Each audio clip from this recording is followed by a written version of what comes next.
UNPAVED, Sean Salisbury here. We're bringing authentic, real stuff to you. Hardcore opinion. Sean Salisbury, a great NFL analyst, a former NFL quarterback.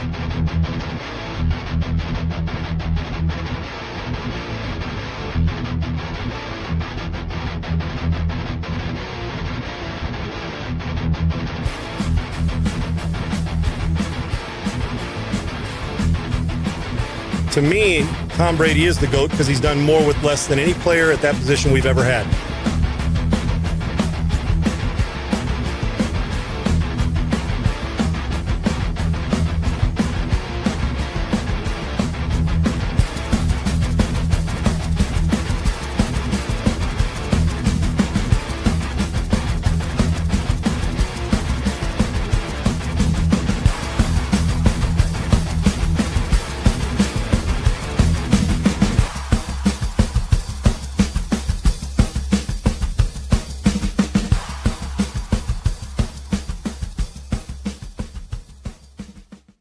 All right, guys, welcome into Unpaved on your last day of this 2025. I hope it was a great one. People have ups and downs all the time, but man, I thought 2025 was awesome. Moving forward, I love it. I'm always a glass half full guy until I get to my topic here in a second. I'm not a glass half full guy. Things.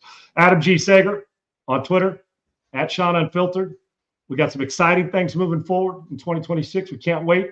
This team's going to dominate, and we're glad you're along for the ride and hope that your resolutions turn to motivation and the motivation turns to discipline so they all come to fruition and you have a great time.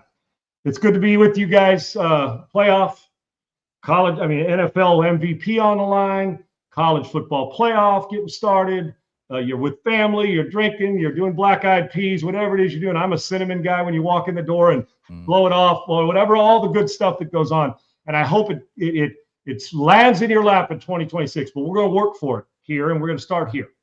Segs, it's great to be on with you, and I know you'll have something to say because your wise-ass comments about at the end just had to get in yesterday. Oh, I'm going to take TCU. I just happened to take them by 3. I mean, I took the over because I still didn't trust them because I've lost too much. So I'm with my boys at the game, right, and my son's wife, and we had a great time. When you get your kids together, the result was pissed off because we're all Trojan fans, but when you're with them, it's like, okay, you get over it quicker because you're with your family, right? Yeah. So, but it's such a bummer. Now, when I say bummer, there's a lot more choice words. I'm trying to, I'm going to cuss just as much in 2026. So just so you know. Segs in the building last night. I don't care that it's a December not playoff game like we're going to see tonight, right? A December bowl game that's not part of the playoff. Correct. If you're going to play it, you go in to win it. Okay. I'm not going to use the Herm Edwards. You play to win. Of course you do. But you recruited the guys behind you, right? So if the guys sit out at wide receiver, you expect the 4-star guy, whoever it is, he's on scholarship to play his ass off, right? That's my expectation. So if we're showing up, I'm not showing up to lose. Okay. Right. But what we saw last night with USC Trojans has been going on for a decade plus. I'm going to tell you the biggest cringeworthy things for former players at USC, Segs. And since I left, and since the liner, the national championship teams, right, the Pete Carroll teams, and some of the changes we've had. Do you want to know what the number one bitch about our football team has been? And this is the honest to God truth about the USC Trojans. And Segs, you've known me as anybody else on here that's followed me for all these years. While I love my Trojans, I'm never, ever over Homer, ever. As a matter of fact, I'm probably more critical, like you would be of your kids. I expect I'm more critical of them than somebody else. If there's somebody you get your ass kicked, all of a sudden they'll make excuses. I'm not an excuse maker or an apologist for USC. I love them, and it's not personal, but I'll tell you what, the expectations are high, and they say, well, if you don't have expectations, you can never be disappointed. Listen, expectations, they are high. 9 wins and not getting into the playoffs is not good enough. At 10 wins, but you got to, of those 10 wins, you still got to handle the Oregons and you got to handle the Illinois. You got to beat teams like that. But you know what the number one bitch is? It's not, it's always the head coach and things aren't going well. The number one complaint since I've left, and you apply it to any part of this you want, from former players, and I know that they're kind of stuck in the old student body right era at USC because that's how, kind of like, well, you know what it says at Michigan, run downhill and be physical with big 330-pound linemen. Is the lack of physicality on USC's teams. And I do believe 7-on-7, while I like the leagues and I think they're important, I think 7-on-7's ruining a lot of 11-on-11 football because we don't work on mechanics, anything else. We don't know how to tackle. How many times did you see last night in that football game where guys come in, knockout shot, hits him with a shoulder, guy bounces off, goes, these guys are too athletic. The game winner, 47 dudes had a chance at him. He ran through them all, boom, boom, boom, boom, boom, like a pinball, got in the end zone. I'm thinking it's third and 4 miles, throws a little flat, but it's like a throwaway to catch and get 5 yards to make fourth down manageable. Right. So you get back in field goal range in the overtime stakes. And what do? I swear to you, 5 yards into it, I said, oh, he's tackled. I said, well, why is he still moving? Did he step out of bounds? Next thing you know, he broke out and he goes to score. Game's over. It hit that friggin' fast. Turnovers, red zone inefficiency, kicking field goals.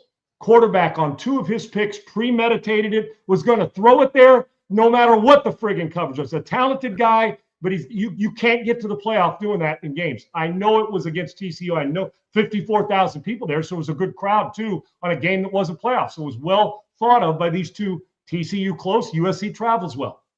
So you go in there to win it. Last night, to me, felt like we got beat in a really important bowl game, Segs. It just did. And we took it serious. And I know you're not have all your players. I don't care. The guy who played last night's going to be starting for you next year, more than likely. So you got to tackle. I just sometimes wonder what we're teaching. Are we teaching 7-on-7 philosophy to where when you finally run into a team, I'm not talking about sometimes physical, Segs. One thing I know when I play Georgia, it doesn't matter. I may get beat, but they are going to be in a fist fight, and I'm going to be bloodied and battered when it's done. And you can say what you want about my Trojans all the years I played or any time or when Marcus or Heisman trophies. The one thing we did, even we got beat, you got fucking bloodied and battered by us. Now, you may have got some of us too, and we may have got beat, but I can promise you the fist fight when you were done, old Rocky, no rematch. I don't want one. You didn't want any part of that. Right. And they knew it going into a game. Now you play us, and you know what you know? They'll finesse us to death. Once in a while, they'll play great defense. Once in a while, they'll tackle. Once in a while, we'll control the line of scrimmage. But we won't do it all the time. And if we can't do it, how do we find ways to beat you? Giving games away, red zone turnovers, premeditated decisions by a quarterback. The frustration for me is we shouldn't be having this conversation every year about USC. You're telling me we don't have enough physicality in players that did it in high school with a fence around that city or for 10 miles wide, just 10 miles, sakes. I'm not even talking about going after the valley. I just talking about 10 miles wide. You get all over. So with that, those guys, you're telling me they come in, they're not physical when they come in. What are we doing that has allowed this 7-on-7 mentality to creep into a lot of these college football teams? And I'm speaking for mine. We are not physical enough to win a national championship how it stands. We'll get you for 35 sags, but we'll get beat. And it's not just on the defense because we go down there and you get it in. You're on 1st and goal on the 2, and you got to kick a friggin' field goal. Yeah. You know what they did? John Robinson would have told Norv Turner, he said, run it 4 times. If you throw the football, you're fired. Now, he would have fired Norv but you get my point. That's how emphatic it would have been. 1st down, nothing. 2nd down, bam. Loss all the way back. Now we're at 3rd and 10. You get you get procedure penalties, pre-snap penalties. The lack of discipline and the lack of physicality at my university is exactly why the TCUs of the world, and no disrespect to them because that's a good program, but you just could get a feel, Segs. I always talk about teams hanging around. You could get a feel. Score 27, you're supposed to win on December 31st. Yeah. Give up 30. But that 30 there, don't just blame the defense. Blame shitty tackling, red zone interception, a couple throws that quarterback who's talented made. I'm thinking, dude, you can't premeditate the series before what you're going to throw on a bender and the guy's sitting in the middle of the field. Can't throw it to him. My frustration with this team is I'll never quit supporting them. I love them. But now I want you to be me for a second. I'm a Raider and a Trojans guy right now. Have been forever. Now, how my Saturday and Sundays fucking look to you? Yeah, exactly. Good right now. Now, USC at one point, I thought they were going to be in the playoff. But Segs, it's a good thing they weren't. You want to know why? Because we'd have run into a team that's more physical than us. And then you get in, and I'm not one of those guys, well, if you're not going to win it, I don't want to play it. No, I want to play in it. But we might have seen more. Now, we might have beat you because we're pretty finesse, pretty good there. But we might have beat you that game. But for the most part, we'd have gone insane. At some point in time, physicality is going to get us. And you've seen it. We've had this conversation for a decade. So the frustration of this, Segs, drives me crazy. I know we've got talented players, but I can't keep saying this every year. We got talented players, but talented players. But so are we losing physicality when we get to USC? I'm not talking about every player. I'm talking about the sum, the whole sum. Are we losing that when a team is physical and can run the football on us and punch us in the face that we don't know how to respond? Is that who we are? Well, Sean, we won all these games. Yeah. But can you beat Ohio State like that? Can you beat Michigan continuously like that? Can you handle Illinois like that? Or when you got to go, Ohio State comes to our building, you're going to go and play the #1 team in the country right now, Indiana, in their building next year. 5 years ago, if I said Indiana, you said, yeah, we're going to do it. I don't know if we can do it now against that good team. The whole thing, and I mean, I could go on forever about this, but you watched the game, and what you saw on TV felt worse in the building. It just did. And it's December 31st, and it's the Alamo Bowl, and they were great, and it was fun, and it was awesome. Go away. We didn't get the playoff. Move on. Start recruiting. But what's going to change next year? What tells you what's going to change next year about our football team? Even with the #1 recruiting class, what's going to change? I think the most important thing for Lincoln Riley, and we're going to talk about him in just a second, but the most important thing for Lincoln Riley is you go out. Deanton Lynn's leaving for Penn State, your defensive coordinator. He's going to Penn State. You have to go out and find a defensive coordinator that is complete 180 of what you've been doing. And overpay him. Yes. And overpay him. If he is, even if you think, oh, maybe he's not the best coordinator in terms of putting them in the right spots or calling the right plays. I need somebody that's going to come in and take my defensive players and give them a mentality of, we are going to out-physical you every part of our defense. We may get beat, but they'll know they were in a fight, right, Six? Yes. You got to come in with some sort of. I need a prick coaching my defense. Yes. I'm sorry to tell you. I just do. It can't be the pomp and circumstance. We're the Trojans, and we've got a quarterback that every time you turn around another first. I get all that. Lincoln's great at that. And I know we'll get to him in a second after I knock out this Augusta Precious Metals. But I want to make this point, too. And I saw Isaiah talk about the gun, and I'm glad because I had a note to remind myself. I made a mental note in that friggin' stadium last night that this is exactly going back to that 7-on-7 mentality for me. Do you realize that had I looked at Coach Robinson when he was at SC or Cold North, hey, you know what? We're on the half-yard line. Let's get the shotgun. We see it all the time now. Right.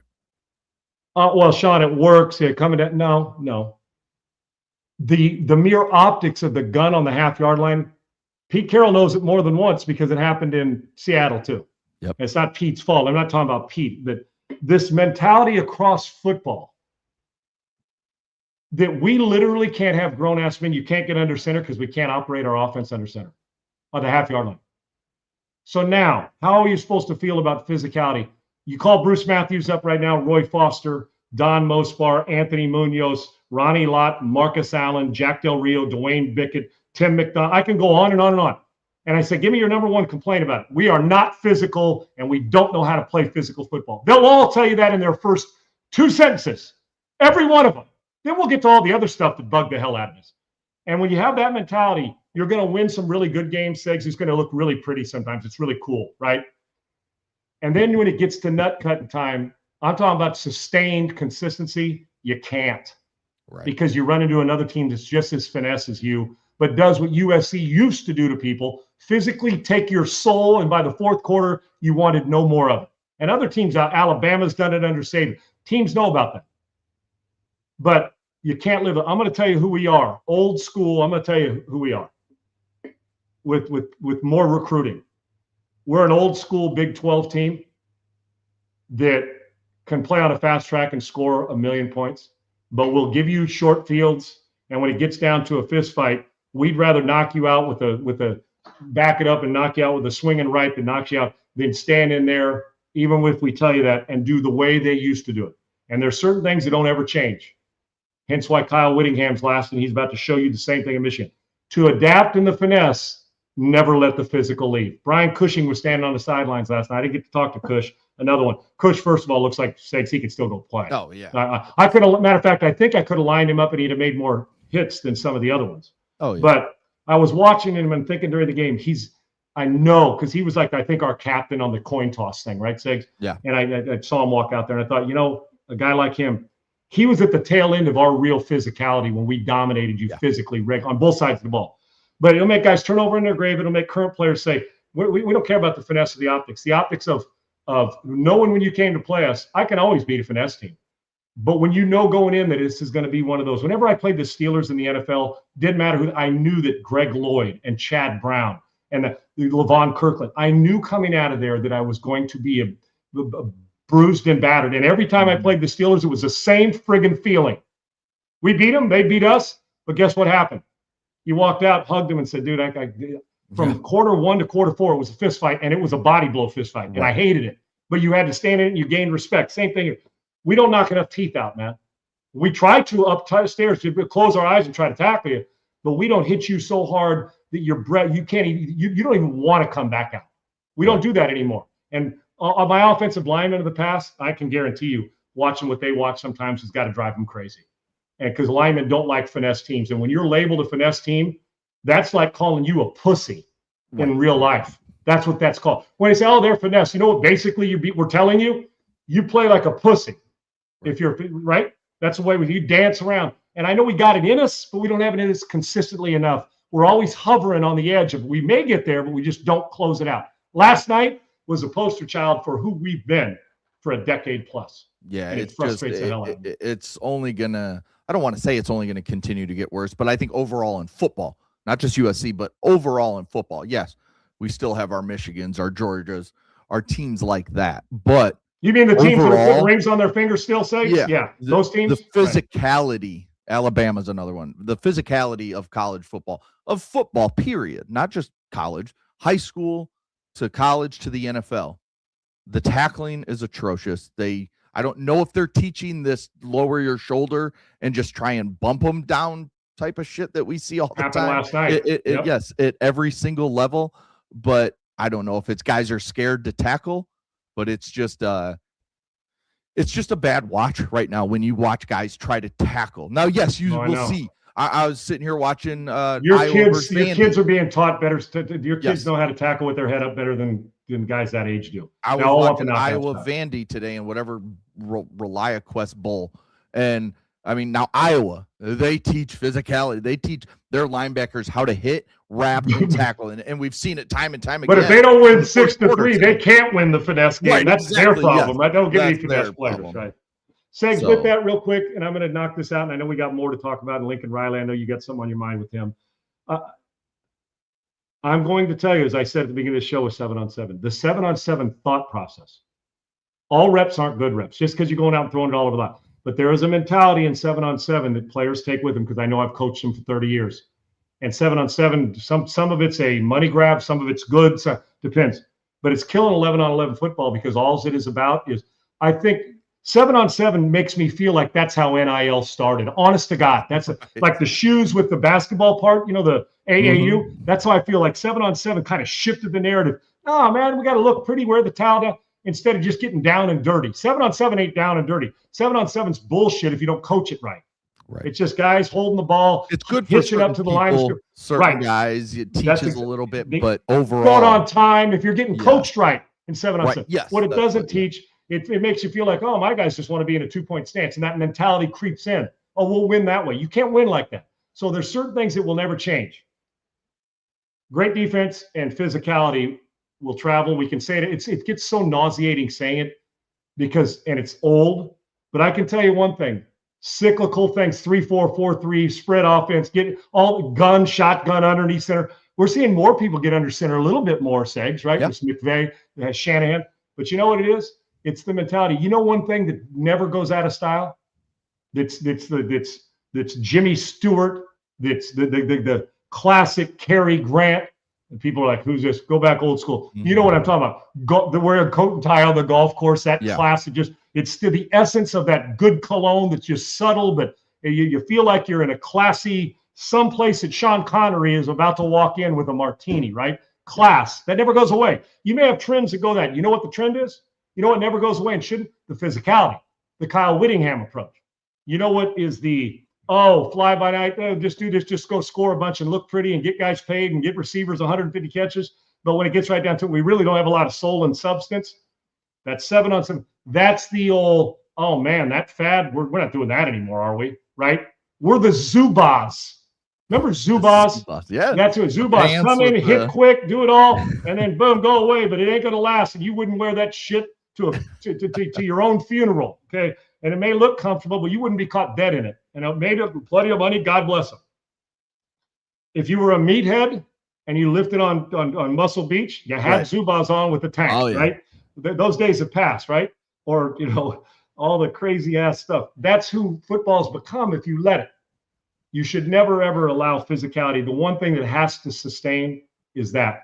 And last night was a good example of why it didn't. All right, Segs, real quick, let me talk about my friends at Augusta Precious Metals, who are a great partner in this show, is a great advertiser, great friend, and also is a difference maker. I'm just telling you guys, I could sit here and go through the boring parts that you don't want to, the stuff in class. You're like, I don't want to know that. I don't need to know that, but I do need to know this. Well, I'm giving you the I do need to know stuff with Augusta Precious Metals. I want you to text Sean, SEAN, to 35052.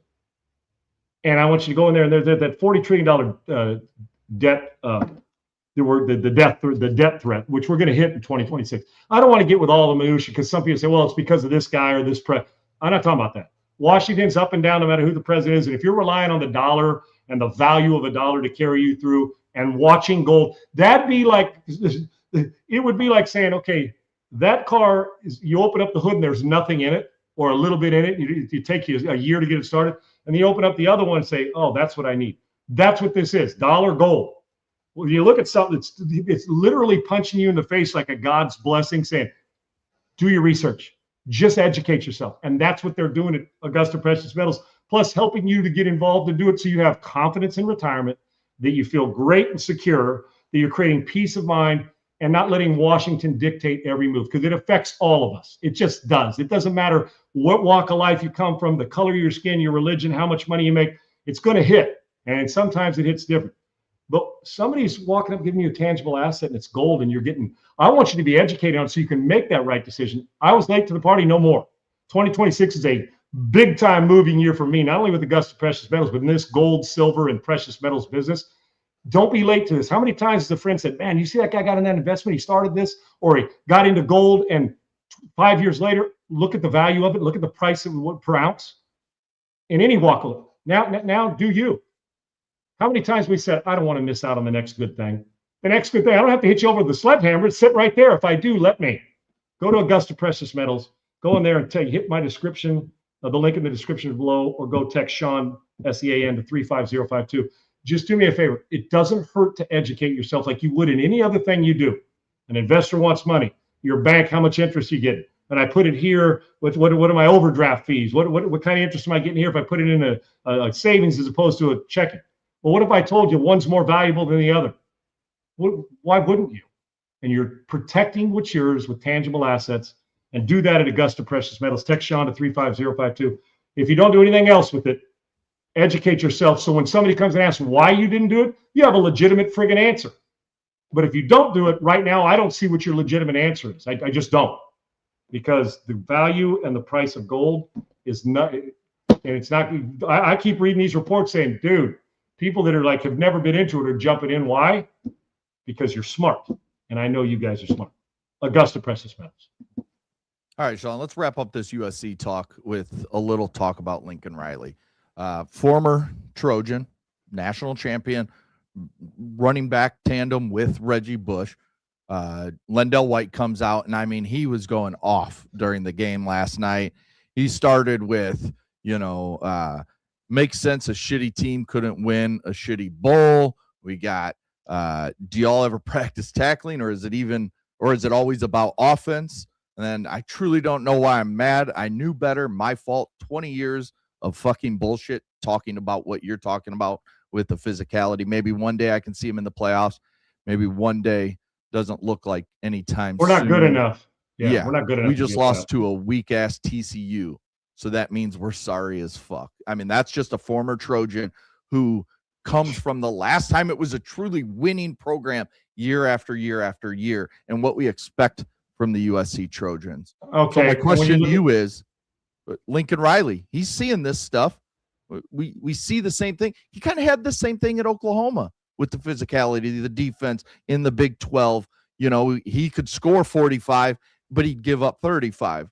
And then it's kind of been that way at USC. So is Lincoln Riley the right man for the job? Sigs, it's such a valid and great question, a great point. And my guy Lendell White, he's passionate, but he cares. But Sigs, that's how Lendell may have described it a little different than others might. Anthony Munoz would approach it a little different, but you get the same message in a more calm way. But Lenny knows that's how Lendell played. Knock you in the mouth. Lendell was, you didn't put it this way, and he had some wiggle, but Lendell was never known as a finesse guy. And we loved it and loved watching him play, and everybody loved it. And Lendell was a stud, and I love his passion. And that's my dog. And he's right. See, Segs, I'm cutting him slack. I said, that's who we've been for 10 years. It's been a lot longer than that. Yeah. Sans the time when Lenny played and had all the guys there, right? And we were winning. We could finesse you with Bush and line up, but we could also line up. If we had to run it 10 times, we could. And that's the way you want it to be. Your question about Lincoln Riley. Now, Segs, when people say this, when you get asked a question like that, there'll be some that, well, you don't feel you want to hurt Lincoln's feelings. I think Lincoln Riley's a hell of a good dude. And I had a chance to meet him, engaging. And listen, if you want to sit down with 15 of the brightest offensive minds and their thought process over the last 20 years, you have to include him. Oh, 100%. You just do. You have to include him.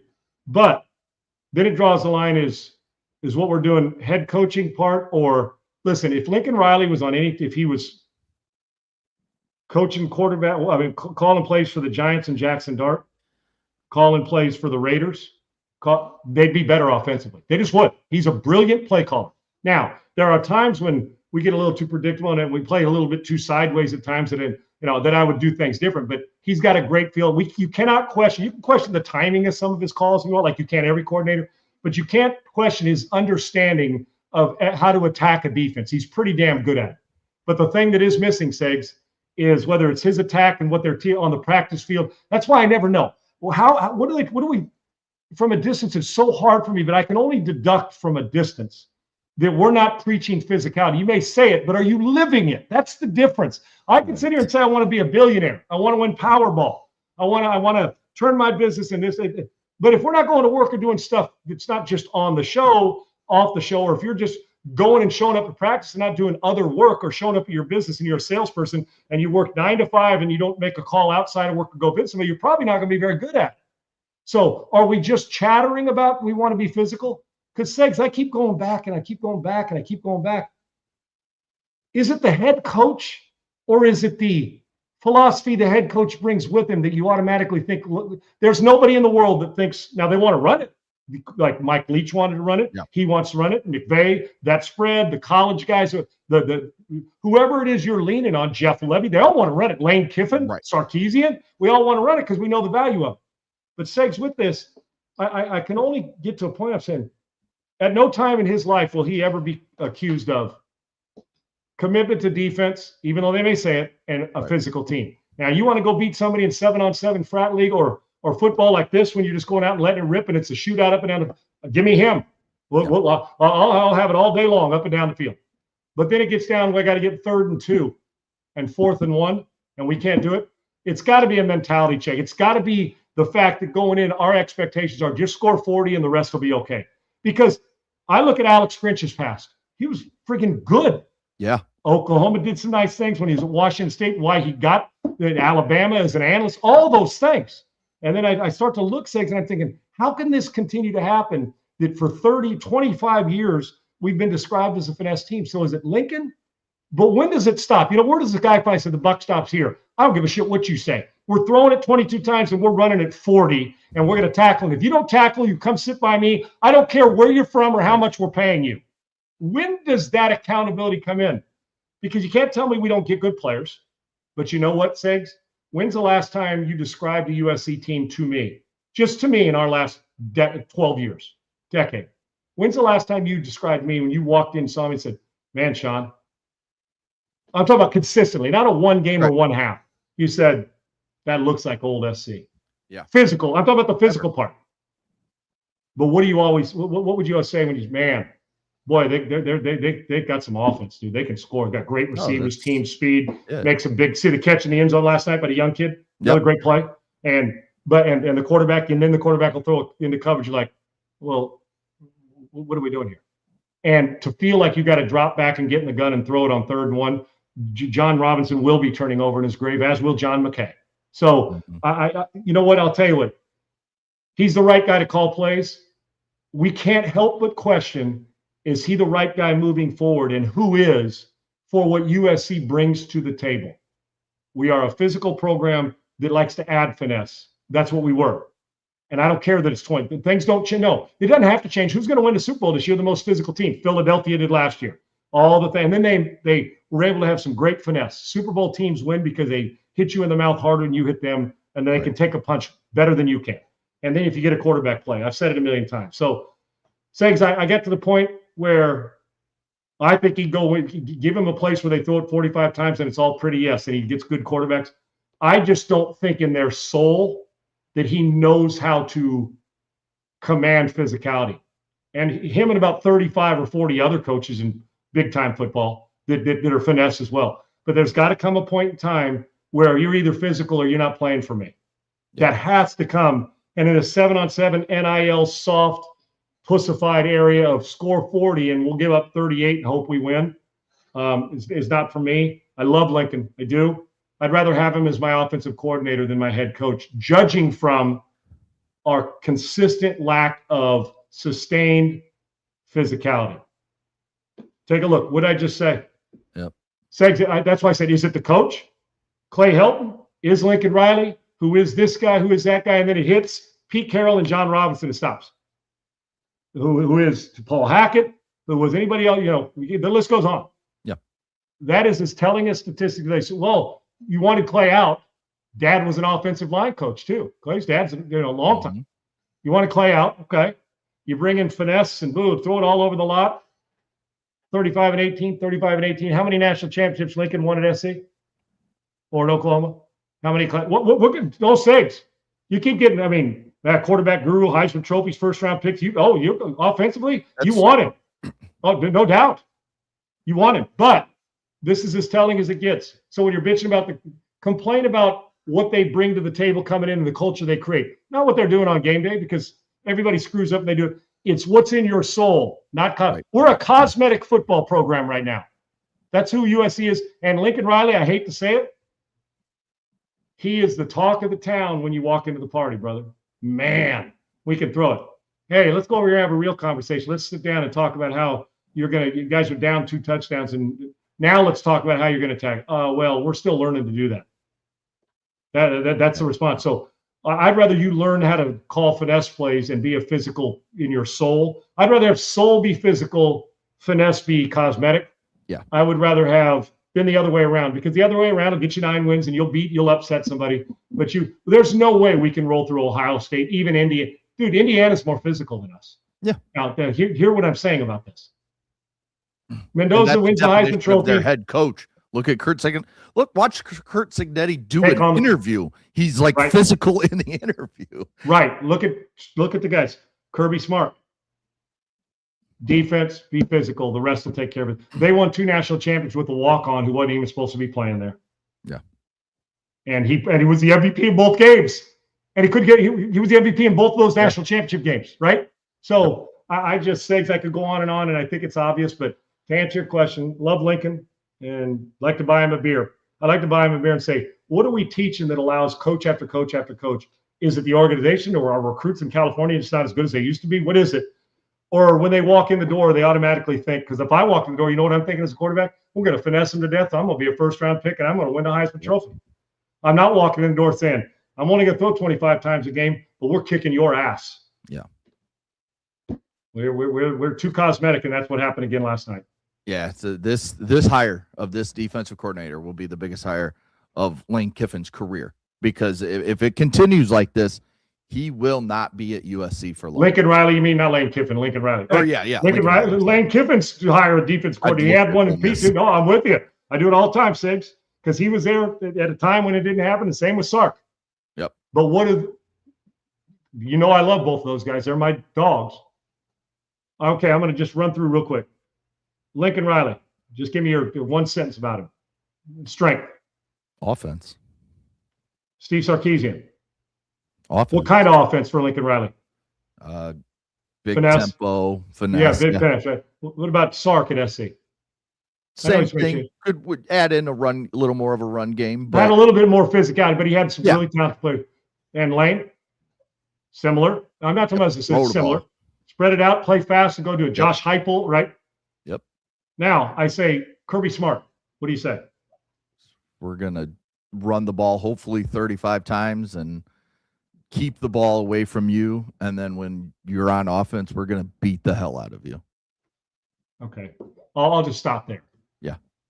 Okay, I'll just stop right there, and you know the answer. And yes, Rob Ryan is still at Dustin at Southern Cal. He's a coaching linebackers, and I don't even know who called the defenses last night. Segs. Rob was, I think, up in the. I saw it. I can't remember. It wasn't Rob. I don't think it was Rob. I don't think called him. Now Rob's got the personality. Rob will dress your ass down. The question is fitting in, but it's just when you go there now. SC used to be. Segs, I'll end this with this. I know it's been a long conversation, but it's warranted. When I chose USC over BYU at the recruiting, this is a truth as I'm sitting here today. Do you know what the majority of people said to me? The people that were USC fans, but they didn't care where I went.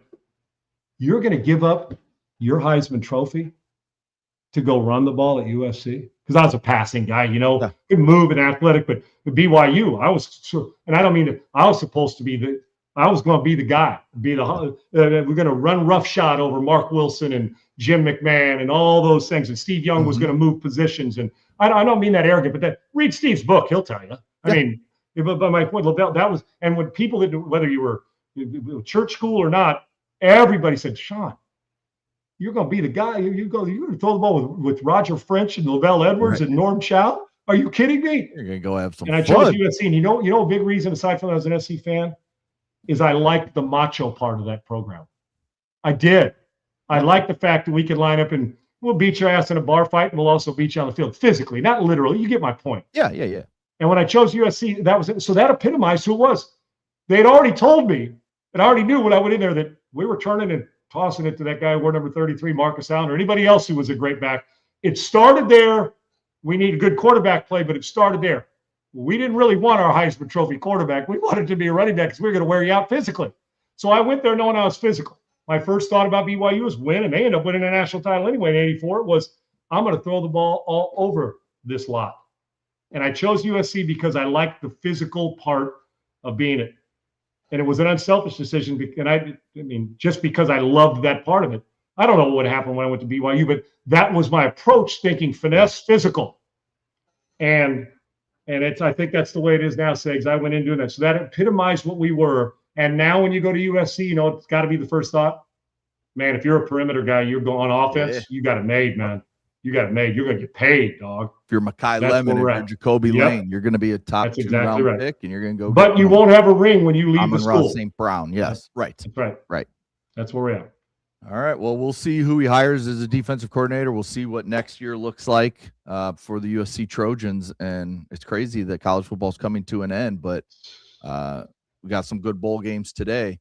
And Groundhog Day, Segs. You said the same thing to me last year. I said the same thing to you. When is it going to be? When is it going to be? When is it going to be? And here we are. And hence why the guy who you hired before Lincoln Riley and before somebody else before, he has been on the radar of USC. Every time there was a hire, it's like, well, man, let's go take, because he is the closest thing to an old school USC coach, the closest thing to John Robinson in the history of USC program since he left USC and since passed away is Kyle Whittingham. Yeah. That's a fact.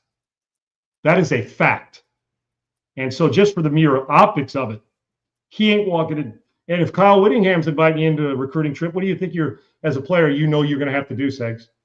You better be prepared to fist fight, brother, because if you're not, finesse doesn't live here. So enough. We beat it into the ground, but there's enough information there to go for 5 shows. We could keep going.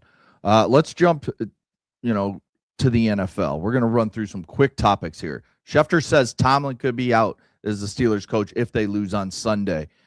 Right move for Pittsburgh, right move for Tomlin, right move for both. What do you think here with Mike Tomlin if they lose on Sunday? Yeah, my feeling on Mike Tomlin will never change. He's a winner. He has, all he's done is win there. And I know they're impatient with the Super Bowl. I love Mike Tomlin. He would be, if he wants a job, he'll be unemployed for about 5 minutes if he wants a job. because you would hire him because speaking of the toughness, that's what he'll bring. Now, they're not as tough as they've been in the past, Segs, injuries, changes, but at least the mentality is always there. He knows that in order to win games, you got to be tough. I think the speech is probably ready for a change. I do.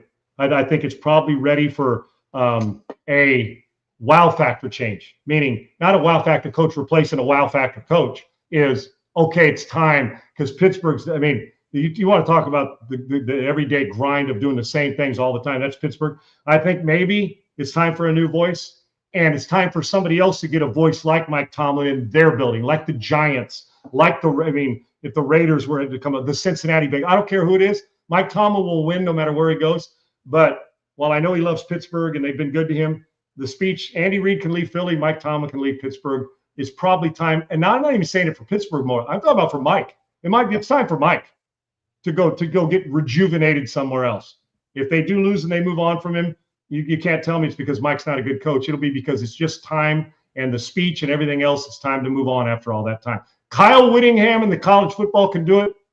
You can do this the same way to Mike Tomlin. And I don't think Mike would, maybe a bummer at first, but it's okay. Pittsburgh's had 3 coaches in about the last 60 years. Right. It's time. It's insane the amount of coaches. For a guy I would love to play for. I love Mike yeah. Tomlin. Yeah, he can coach. Bucks, they don't even control their own destiny right now. If they win and then Atlanta wins and beats New Orleans, the Carolina Panthers still go to the playoffs based on tiebreakers. I mean, that's how crazy it is right now in the NFC South. So Tampa, and then Todd Bowles comes out and talks about, he says the QB position has to get better. We have to block it better. We have to do all this stuff better on offense. I know he's been good over the last couple years, but it still hasn't led anywhere. Are we overrating Baker Mayfield and this Bucs offense? And did the loss of Liam Cohen really hurt Baker? Or was it just the injuries? I mean, we can't use the injuries when we see other quarterbacks doing things with their stars injured week after week or year after year. So, I mean, are we overrating Baker Mayfield and this Bucs team moving forward, but more so Baker? I think that there's certain parts that we may overrate him saying how he can carry a team. And I'm going to explain what I mean real quick. I think Baker Mayfield can play. I could put it to you this way. Cleveland doesn't have a better quarterback than Baker Mayfield on their roster right now. Right. Yeah. I'll tell you that. So he can play. And Baker is at times erratic because he's that energy Giants bunny, right? That's actually when he's at his best, bouncing around like a pinball, doing all kinds of stuff. I do admire what's not underrated, the leaderships and maturity steps he's taken and holding his team and himself accountable. He's doing it more now than he's ever done. But I stop there. And I do think he's a really good player. Maybe we overrated the early start saying he's an MVP candidate, Segs. I think he's good for them. But here's what I do know. And you mentioned we can't make an excuse about injuries. You're damn right we can't. But here's what. If I said Aaron Rodgers, 10 people hurt, can he carry the roster still when he was in Green Bay? We saw it in the Super Bowl. Yep. We saw that playoff run, and they went and won. We referenced it yesterday. Certain players elevate, and if they got 3 injuries, Brady in New England. I know that for a long time. We always think about Moss and Gronkowski. Now do Bernard Gaffney, good player at Florida, yep. And Hogan, who was a lacrosse player and came in and he had an incredible ability to elevate average players to really good players. Yeah. That's not to take away or diminish that the guy didn't have talent, but put it this way: if there was something else to get out of him, certain quarterbacks when they're in their prime, Brady, Rodgers, Manning, Warren Moon they get something out of you, even if it's the 6th receiver. I think Baker Mayfield, for him to be great at times, he's got to have really good players around him. Yeah, it's got. Well, Sean, doesn't everybody? No, it's not the case. Now, to win a Super Bowl, you do, but he's not going to load you up and carry you with just pure, raw, beautiful, smooth play. He's going to hit the pinball. You're going to tilt it, and you lost the ball, and you're tilting your pinball. He comes back out, makes a few plays, throws a pick. I'll tell you this, though. I like the ball in his hand late when it's an adversity-filled game. He finds ways, right? But it won't look pretty. But he is a perfect guy that needs. See, Rodgers no longer can carry a team without great players. Look at Pittsburgh right now. Although he may have been the MVP of the team this year, the numbers aren't gaudy. Why? He doesn't have the weapons. Throw him in Green Bay 8 years ago, the dude's still in the MVP hunt, no matter who's playing for him.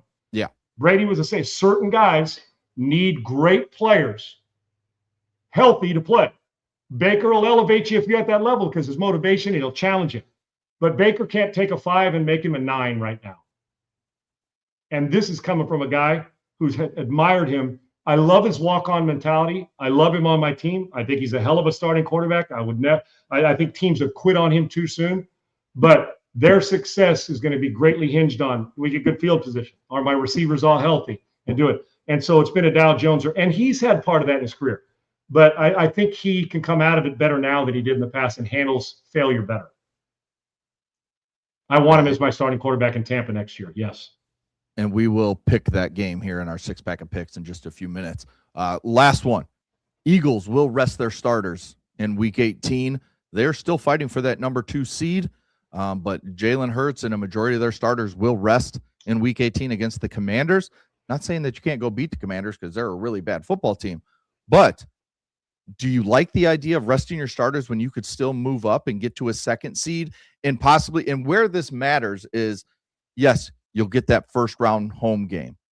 But if you win, and let's say the Bears win in Week 18, get the 2 seed, you're sitting at the 3 seed, or you lose, and that 2nd round game, you have to go to Chicago, who already the second round, the divisional round, or the wild, wild card. The wild card, right. You'll host if you're Philly. Right. That's locked in. You're going to host, let's just say, the Rams, and right. then you win you're that the 2 game. seed. Yeah. Right. If you go to the divisional round, now the Bears, who got the 2 seed, because let's just say you rested everybody, now you have to travel to Chicago and play a Bears team that already came to Philly this year and kind of manhandled you for the most part. Agreed. So do you like the idea of Sirianni resting all his starters here when you could still gain an extra home game with a win and a Bears loss this week? Here's one reason why I hate the bye week too for the number 1 seed sake. I'm just only reason. Let's say you go into Week 18 and you've sewn up the number 1 seed. Now, if you got a twinge in your hammy, sore shoulder, rest those guys. I 100% agree, because that risk is too big for the reward. The risk is greater than the reward. Right. But I'm not borrowing trouble, man. I'm just not. Well, if you go into and say, yeah, what if 14 of my guys get hurt? Well, then you weren't destined to win it anyway if you played it. The number 2 seed, in my opinion, is too important to squander. I don't think Philadelphia is good enough to go on the road and regular right now, the way they're getting a little better, but right now they're not explosive enough in my mind that they're going to have to win a different way. I'd rather be at home because it's such a great advantage for them.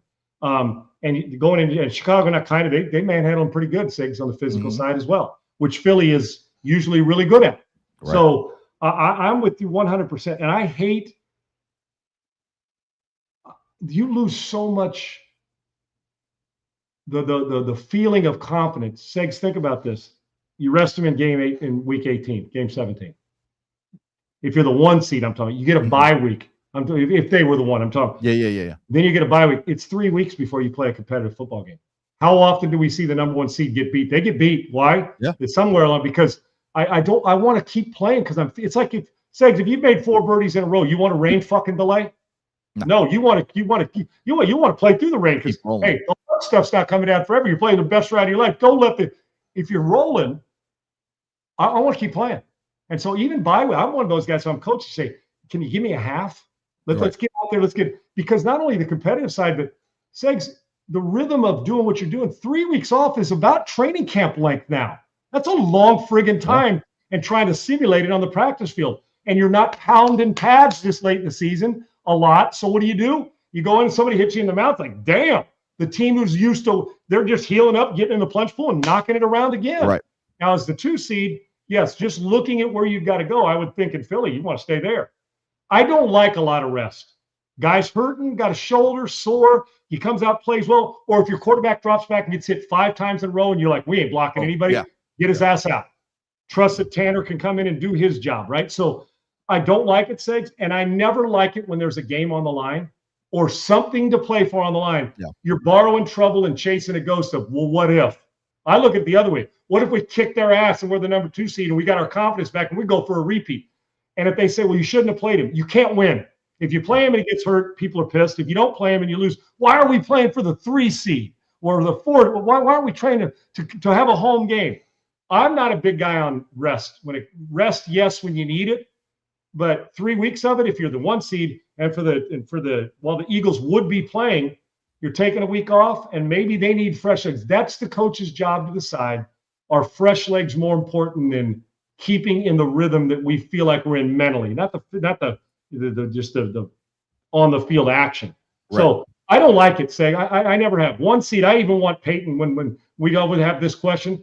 I at least give me a half so I can get into some rhythm like you would in a preseason game, and then get him out if you can't move anywhere. I just think 3 weeks for the 1 seed's too much, and for Philadelphia, I actually think Philadelphia needs work.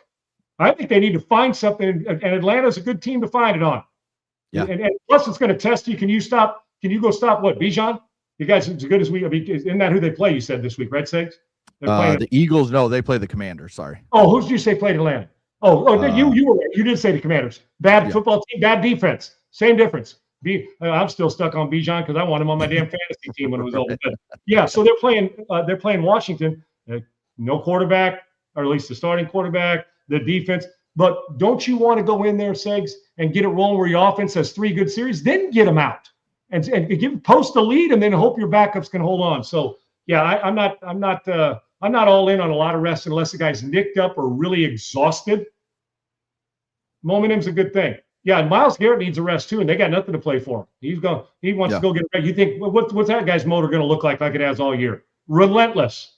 I like to play relentless. I'll worry about the injuries that they come, and I'm not going to play an injured or hurt player. But if I'm healthy, my offense needs rhythm. I prefer to play as opposed to rest. And I know people say, well, if you got nothing to lose, but then I got to decide, are fresh legs more important than wearing them out right now? That's what you got to decide on your team and get a look in their eye and find out if they're moving better with a week off or if you need to play them. Some teams aren't mature enough to handle a week off. Philly should be. If they were the 1 seed, I'd say 3 weeks is too long. Their offense isn't good enough to take 3 weeks off. It's just not. Yep. So we'll see going forward. But I'd prefer to play Segs when there's something to play for. It's not like they have nothing to play for. It's a 2 seed. And that means having them come into your building. It means multiple. Nobody wants to go play there. Games. Yes, no doubt. No doubt. I think it's a mistake. That's just my opinion. And I think they could be a first round out if they're not careful. I'm just telling you, they're not careful. As a Bears fan, I'm glad they're doing it. All right, let's end the show with our 6-pack of picks. We'll pick the 4 college football playoff games and a couple NFL games. Let's start in the NFL. Panthers at Bucks. This is for the NFC South. Again, as I said, the Bucks don't control their own destiny. If the Bucks win and Atlanta beats New Orleans, that's what it was. It was Atlanta New Orleans game. Atlanta helping out the Bucks to get in. The Panthers would get in if in that scenario. All right, I think the Panthers are a better team than the Bucks right now, Segs. I do right now. It's a 2.5-point game with a 43.5 over under. You like the Panthers in this game? Even, you're getting 2.5. 8 weeks ago, I'd have said I'm taking the Bucks. I'm taking the Panthers, and I would take the under in the game. I just don't. I love Baker. If Baker's got the ball last, they're going to go score and win it. I just think the Panthers are playing better football than them. I do. I understand they've had their ups and downs. I like the trend of where the Carolina's headed, though, Segs. I do. There's a part of me that wants to pick the Bucks, but I just don't feel comfortable. I'd probably bet the total points before I bet the game. I think it'll be a fun game, a little ugly at times, but I'm going to say the Panthers are capable of going on the road and winning this game. I'm going to take the Panthers. Yeah, I wrote down Carolina money line and the under, same as you. There you go. With the over-under. All right, then you got the battle for the 1 seed in the NFC. You got the Seahawks at the 49ers. Seahawks, a road favorite, -1.5, 47.5 over-under. And this kind of goes into what you were talking about, where if Chicago would have beat San Francisco last week, Seattle might have been a little more, okay, let's play a half with our starters, maybe a little bit with them, and then we'll see what the Bears some rhythm and get out, right? Yeah. Hopefully we got that 1 seed locked down. But you have a massive game here. This is the difference of if you're San Francisco and you win this game and you keep winning, you don't have to go anywhere because the Super Bowl's in San Francisco. So the fact that they could win this game and play what would be 5 straight home games through the Super Bowl if they continued on, counting last week's Bears game, then this week's, and then the 3 playoff games. I mean, you're talking about the 49ers playing at home the rest of the way. But do you think Seattle can walk into San Francisco and beat them and take care of the 1 seed here? Oh, I think they can, but I'm taking the 49ers, Sigs. I love the way their offense is playing right now. I do. And I would probably, I know it sounds crazy, but both of these teams are scoring in their quarterback play. And I actually think the over is going to hit in this game. I do. 49ers still, I mean, the 49ers, if they get eliminated, you know what it's going to be. It's going to be their defenses, because whatever it is, the attrition, injuries. But when they're playing in front and running it and getting McCaffrey involved, Brock Purdy's at the top of his game, man, and he's playing really well. Darnold's had a great year. Give me a late win by the 49ers at home, and I think the story value is going to be off the charts considering where they were. If Shanahan hasn't locked up the coach of the year with what he's done with that roster, it's incredible, man. It's incredible. I'm going to take the 49ers. My heart's with the Seahawks in this one. Played there. The last elimination game, Sam, even though it's not elimination, but I consider the 1 seed an elimination. If you go from 1 to a different seed, play it like an elimination game, Segs. The last memory Sam has of this is what? Getting beat by the Rams in the playoffs. It's a single elimination. It wasn't fun. And so this is a chance. I think it's going to be one hell of a watch quarterback play. Give me the 49ers late. I would take the 49ers to win the game. I'd take them on the money line, and I would take the over in the game. I think points will be scored because I think both offenses are explosive and both are playing for something massive. Yeah, I have Seattle in the over. I think San Francisco's defense just isn't good. We saw it last week. That will be the reason they lose if they lose, Segs. And I think that's where I think the 49ers will be able to put up some points, but Seattle's offense, with the way they run the ball with Charbonnet and Walker, and then getting Jackson Smith and Jigba the ball with Sam Darnold and the rest of his weapons, I just think Seattle is the more talented team, and they have the better defense with Mike McDonald calling the plays there, that I think, make it a 30-20 type game for me and Seattle winning. Darnold goes in with the way you described the mentality, Segs, and says, don't play scared, but my defense is going to give me opportunities. I don't have to win this game with 1 throw. Right. Seahawks will win. I'm with you. See, the 49ers' strength is what right now, Segs? They're unloading on offense right now, right? Yes. The Seahawks can score a ton of points. In Jigba and Sam, they've had great years, and they can run it physically. Yep. Matter of fact, they will pound you in between. They will run the ball at you now. Yeah. Defensive mentality with the coach. If they both play their very best, considering their rosters right now, the Seattle defense should win out, make 1 more or 2 or 3 more plays than the 49ers do. But, man, the way Purdy's going to McCaffrey, the truth is you're going to have to limit McCaffrey's stuff. Right. And with Seattle, you're going to have to make sure if you're playing on 3rd and 6 or 7 against Seattle, dude, it'll be a different result. So listen, I'm with you. I understand why you take Seattle. There's a part of me that the emotion, like just the story of where the 49ers were and here they are, battling for this seed is quite amazing to me.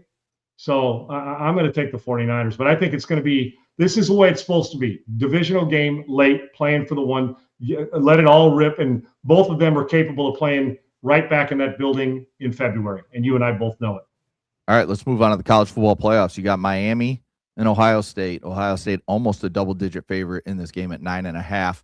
40.5 is the over-under, so that's what Vegas is telling you, that they're not giving Miami a shot at all in this game. What's one key for each team in this game, and then who do you pick as the winner? For Ohio State, don't give up big chunk plays. Make them go 80 yards 5 times. They won't do it. The quarterback he'll get impatient. On Miami. Force Carson Beck to win this football game. That's how you're going to beat them. I'm just telling you. On the other side, weapons, the physicality. I know Miami's rolling. I just think there's too much talent. If Sayan protects the ball and doesn't turn it over, I think Ohio State wins by double digits. And I got a lot of respect for Miami. Miami's going to lean on their physicality, but what we know about Ohio State, they can defend you, and they are playing. He has done a great job with this defensive team this year at Ohio State. He really has. Our guy from New England, Matt Patricia. He's done a really good job, Sakes. He really has. And people question the move because he was an NFL guy, right? He's done a good job. I just think when all is said and done, the kid from Carlsbad, California, saying we'll make more plays, boring plays than Carson Beck will. The simple, just hand it off, throw the shell, like you saw TCU's quarterback make last night. He made a few plays like, damn, he did a simple curl route. I just think when it's nut cutting time, Ohio State's got more moxie. Give me Ohio State and give me Ohio State fairly big in this game. Yeah, I think to me it just comes down to, can Miami do what they did against Texas A&M and make Julian Saint's life hell? Because they had Marcel Reed mind going everywhere with the way they were blitzing, and he was careless with the edge. Football. Saying, yes, very. and a lot of that was just the pressure being put on him constantly by that Miami front seven, and I think that's going to be the key here. If they can, just get Saint off his spot early and not just sitting back there with a clean pocket and hitting those three great wide receivers he has, and then the big plays in this game, Segs. Yeah, and you know what else? You mentioned getting him off his spot, and for Ohio State, I'm so glad you said that, because I would say if you're Ohio State, getting him off his spot's one thing. You have to change the launch point, because if Miami gets a chance to tee off on you, we're looking at a different score in the game. Right. I'm talking about up front, their front seven. So I just think saying will outbore Carson Beck. Give me Ohio State and fairly big in this one. Yeah, I have Ohio State as well, and I took the over just because it's so low. I feel like these teams are going to put up some points. I don't think we're going to look at a 35-33 type game, but I think you're looking, easily at a that's 24, right. 14. I was going to say that's 27-17 type game, right? Yeah, that's where I have it. Yeah. Something along those 27-17, that'd be 37. Yeah, you get the over there. That doesn't seem like much with two teams that are so talented with speed and perimeter people. So that game is tonight. Tomorrow we have Oregon -2.5 versus Texas Tech. This is the 5-4 matchup. Two, I think, evenly matched teams. I think this might be my favorite game of the weekend. I love watching Dante Moore and that offense do their thing with Dan Lanning and company. I like Oregon in this game. I know Texas Tech has been a fun team all year, and they spent a bunch of money to get here, and it worked. They did exactly what the new college route to getting to the college football playoff is. It's spending loads of money, bring in all this talent, and then you got to put it on the field and coach it, and they've done that. And here they sit in the college football playoff, getting a bye into the second weekend. But I do feel like Oregon's just a better football team in the end. So give me Oregon here. But who do you have in this game, and what's a key for each team? Yeah, thanks. My better judgment, when you think about it, Oregon's like, okay, quarterback's really good. Dan Lanning's seen the movie. They are in this season. Every year we're having this conversation about Oregon. Right. It's been a minute. Texas Tech's gotten better, but they're in a different situation. How foreign is it to them? Pretty foreign, but how is the coach coaching it? I'm going to go opposite you, Segs.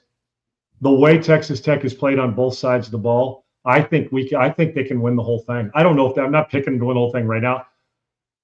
I'm picking Texas Tech. Okay. Their defense is friggin' nasty. I think they're playing with more swagger than anybody in college football right now. Not named. I do. Even though Indiana's won, I'm talking swagger to the point where they actually think they're kicking, physically going to kick Oregon's ass. You do know this, right? Right. They do. And their offense is good enough to score 40. I don't know about against Oregon, but they can score as well. And I said, I know Oregon's better than BYU, but dude, the plan they have every time, the way they run and run the sideline to sideline and are physical, playing in your backfield. And when the ball's in the air, they catch it defensively. You know what I'm saying? They just do a lot of really good things. And there's a part of me that just thinks they're going to make a few more plays on the defensive side. They're both really versatile teams on both sides. It should be Oregon advantage with that quarterback. I'm taking Texas Tech, and I don't think it ends here. I don't think Texas Tech, this is it for them here, and I'm not sure next week's it for them either. We'll see. I'm going Texas Tech, Segs. I think their defense will be the difference, and they'll get a couple extra short fields. So the key for Oregon to me is you have got to keep more upright. You cannot be playing on 3rd and 9 after a sack. You can't. Right. And for Texas Tech, don't play scared because you're in a position you haven't been in a while. Does that make sense? It's easy, Segs. I've seen it a million times. You get in here, we made it. You take a big sigh. We're Texas Tech. Nobody expects us. We're in. We've got a great year, and we're rolling. They're talking about NIL. Okay. But I think there's a mentality on that defense with the mustache gang and the way they're playing, that I actually think they think they're the best team in the country. Yeah. And they may very well be. So if they play like that, for them, if Oregon's playing fast, Segs, and doing what they do, it's going to be tough to keep up. But I'm going to go with the physical defense over the offense. And even though Oregon's talented, give me Texas Tech to win this thing outright. Okay. I like that. I wouldn't touch the number, the 51.5. Oh, hell no. That number. This game could be this game could be 17-10. This game could be 41-40. Right. But that's the defense, when we're talking about it, if put it this way, Segs, if they both hit their peak offensively, give me Oregon. If I get defensive performances like they have against BYU, even though Oregon's more talented, I'll take Texas Tech. I'm leaning towards Texas Tech. I'm not a game-to-game momentum guy. I think they're playing with an inordinate amount of confidence right now. I'll take them. The 9 seed Alabama versus the 1 seed Indiana. You got Indiana touchdown favorite here. 47.5 is the number. I like what Alabama's been able to do this year, but I think Indiana is just a different story. They're just one of, if not the most fun team to watch in college football. Cignetti has turned into one of my favorite coaches. You kind of find him annoying when he's just kind of doing his thing and they're not very good. But as soon as they get good, you're like, okay, you see what he's a reaction getter. Working. He loves to get reaction. Oh yeah. Like a lot of times, especially those type of coaches, they're coaching a 6-6 team. And it's like, okay, your spiel's running dry. Like, let's just get away from us. Get off the TV. Stop the chatter. We've had enough. When they're winning though, and you see it start to work, then it's like, okay, I see what he's doing and it's working for this Hoosiers team. And Fernando Mendoza is arguably the best player and the best quarterback in college football. And I think he leads them past Alabama in a pretty easy way. Like, I think Indiana wins this game by double digits. So I don't think this is going to be close. I think they get out front early, Indiana, that is. And Alabama isn't going to be able to run the ball. They haven't been able to really run the ball. So Indiana will take that away, and then Ty Simpson and company will have some big plays, but I just don't think it's enough to keep it close in this game. So give me Indiana and the over. Shorten the game if you're Alabama. The one thing, and I stress it for them, I can't believe I'm coming to this saying I don't trust Alabama's run game. Right. Exactly. I just don't trust their run game, and that bothers me. You can't keep expecting that quarterback to make plays like he's done all year and be, quite frankly, a very subpar running football team. Yeah. Indiana, this ain't your dad's Indiana. This ain't Cam Cameron's Indiana. This ain't Antoine Randall L's Indiana. Yeah. This is real. You can't do what they've done real. And Segs, with all this, the number one pick in the draft, when Indiana's at its best, when Mendoza's throwing it about 25 to 28 times, and they're controlling that and doing their thing. And unless he has the 2-minute drive, kind of boring. You're making the simple do the things that good teams do. I like Indiana in the game, but I'm going to say Alabama knows this time, and they know what's being said about them. I do think it's inside a one-score game. I'm taking Indiana to win the game, Segs, but we're betting the point spread. I think this is a little more than a field goal. Maybe a one-possession game at the end. I don't think it's double digits like you do. I think Indiana's better, and Indiana's going to win, and they're a national title contender, and they're number one for a reason. And they are physical. Don't lose that idea. They can pound you. I just think Alabama is going to play better, but Indiana wins. But I would bet Alabama gets inside the number. I don't want 4 blowouts this weekend, please, in these games. Maybe it's a wing and a prayer. Of all these teams, the Alabama Ole Miss 2 teams, I'm not sure how they're going to fit into getting to the national title. I think Alabama gets inside the number, though, and just guts one out, even if it's a backdoor cover. Indiana moving on, though. And then last but not least, we got Ole Miss without Lane Kiffin, Pete Golding coaching them against Georgia. Kirby Smart, the SEC matchup. Georgia 6.5-point favorite, 55.5 over under. I'm probably barking up a tree that I shouldn't be barking up. I don't think that Ole Miss is going to. I think that Georgia, of the 4 games, you know which one I'm most comfortable with? This one? And I'm really comfortable with Ohio State. This one after the Ohio State and Georgia game. I don't think Ole Miss is going to stay in this game. Interesting. And I had it the other way. I have Georgia winning, but I think Ole Miss keeps it close. We're kind of opposite on the last 2 games. Yeah. So it's 6.5 points. What is close? Inside of 10 or over 10? Oh, I'm taking Georgia Ole Miss covers plus the points. See, I don't think they do. I think Georgia wins, but I think it's a 6-point game. So you think it's like a field goal type game? 2 field goals. Okay. In that range, yeah. I am betting this. I am comfortable. Now, if nothing would change, and I love what Pete's doing there and having shown they're a good team, and their quarterback's pretty dynamic, right? But I just remember what I said about the physical side. This is where Georgia lives. Yeah. I just think that that's going to be in the end, and their ability. And Georgia's put themselves in some bad binds this year they've had to overcome and get a little help late. I think, and when I say a blowout, it's maybe not fair. It's a touchdown. I do think they cover. And with all respect for Ole Miss, but I think Ole Miss run ins today. I'd probably think different if nothing would have changed with them with the coaching switch. Even though I respect Pete, but not enough time. I just think Georgia's a better team, and it will not shock me at all if when we crown the national champion, I've been saying this for about 5 weeks, Eggs, that Georgia it may end up being the best of all of them when all's said and done. But give me Georgia in the game, and I would pick them to cover. I'd lay those points. Yeah, I have Ole Miss being inside the number, and I'll take the over because I think if Ole Miss is going to win this game or keep it close, it's going to be a little bit higher scoring than you think. If this gets to the over, you may get your wish because the more points that are scored in this one in a shootout, I'll take the guys on the left. Meaning Ole Miss on the left of that screen. I take Ole Miss in a shootout, but I don't know if we're going to get to that point. I expect Georgia to step up their game defensively. Real quick before we get out of here, Iowa is just beating the shit out of Vanderbilt right now, 28-3. The SEC can talk about how bowl games don't matter and all this stuff, but they have not looked good in bowl games this year, including I don't know that they've won a game against a Power 4 opponent yet in bowl games. It's 28-3. Diego Pavia, everyone's favorite Heisman runner-up, is not doing shit against that Iowa defense that we talked about earlier in the show is really damn good.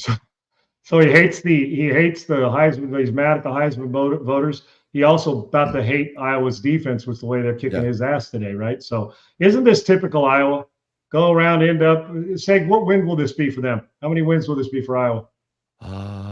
Probably 9. Are they? I was gonna say 9 or 10. Are they? At 9 this would be 9-4 if they win this game. Dude, they'll bore you to 9 wins. They do. Look ugly doing it. Coach will get a contract raise, and they'll beat you, and they'll walk out of here, and everybody's talking about all the pomp and circumstance, and Iowa just wins another football game. It's crazy. It's the exact opposite of USC.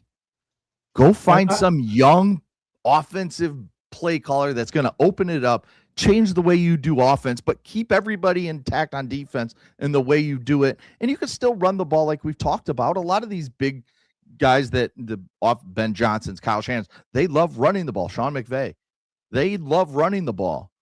And then it opens up the passing game. Why doesn't I don't know. I don't get it. But I'm with you, Segs. And I'll tell you another thing about this is I'm going to just send a message to Vandy in all respect. What a great couple of years, and they're well coached. Love them. Yeah. You're not good enough to mail in a bowl game. Sorry. You are not. You don't have enough skin in the game to mail in a bowl game and show up and just half-ass it the day before New Year's. You had a good season. I'm talking about the history. Vanderbilt, you should have known where you've been living is my point. And where you've been living, except for the last couple of years, is you were everybody's bye week. They'd like to come there to play you. Well, we saw it. Alabama came there, kicked their ass, and we've seen it last year. And then they're playing great. They've had some great moments this year, and I love them. But I don't care who's playing, who's not. You're still lining up playing. You still got scholarship players. Vanderbilt, don't get too caught up in the fact that you're not Georgia. Okay, you started you should never take one game for granted because we're talking about you in a big way. Don't let this sour the season where you get beat 42-3 and we're saying all of it for naught because they got their ass kicked in an important moment. This is, I think Clark Lee is going to regret the fact that, he was up for the Penn State job. He was talked about for some other bigger jobs, in my opinion, and he chose to stay at Vandy, got the extension. James Franklin got out at the right time, and then Vandy kind of fell off, and they had to be built back up. Clark Lee may be regretting his decision here in a couple years. They're playing like it right now, Sags. They are playing like it. All right. Well, Happy New Year to everybody, to all our listeners, our viewers. We appreciate you guys very much. 2026 is going to be a great year for Unpaved, and we're going to keep adding to it, do some different stuff that you guys, will like to follow, and we'll be here next Monday. Wrap up, set up the NFL playoff with Coach JB, and we got a ton to talk about as we continue on, as the football season is winding down quicker than I think we even realize. Yep, we got our team, and this team here, we don't enter the transfer portal. No, I've resigned. Right, and we got our team from Laura and Bailey and Tripoli and you and myself. One more piece will be added in January, and we are going to turn this with your guys' help, because we won't quit working hard. We won't quit working smart or urgent. We don't want to take days off. We will hopefully by 2026, when we're sitting here next year to say have a happy new year, that everybody in the country want to watch, just for the fact that, because I think we do it right, and I hope we do. But it's all because we get great people following us, and I think we're ready to even take it to an explosive level in our best year ever. And I can't wait. We're just getting started, I guess, is my point. I'm just waiting on my graphic for saying that I re-signed to Unpaved for 2026. I haven't seen it yet. So, like the NIL check. Yeah. The NIL check is in the mail. Yeah, there you go. I mean, I know you signing bonuses and shit. I mean, I get it, man. Hold me hostage because I'm actually going to go take some visits, but I'm also going to visit Unpaved too. Oh, you're really committed, but you're going to go entertain other offers? Great, thanks. Appreciate you. Yeah, I'll say we'll just raise your salary. So you're playing the old flirt with another school, so the new 10-year salary goes off the charts. Right, I love it, man. Best team ever. No transfer portal. We are loyal to you guys, and we're going to be here. And this is going to turn into as good a podcast and show. Forget just show as there is in the country, because we're passionate. We love it, and there's not a whole lot of fluff here. We're just going to get after it. So thank you. Make sure you have a great new year. To YouTube and like and subscribe to the YouTube channel at Unpaved Sean Salisbury. We will see you guys in the New Year's. Happy New Year's to everybody. We'll talk to you later. Amen. Peace. Unpaved Sean Salisbury here. We're bringing authentic, real stuff to you. Hardcore opinion. Sean Salisbury, a great NFL analyst, a former NFL quarterback.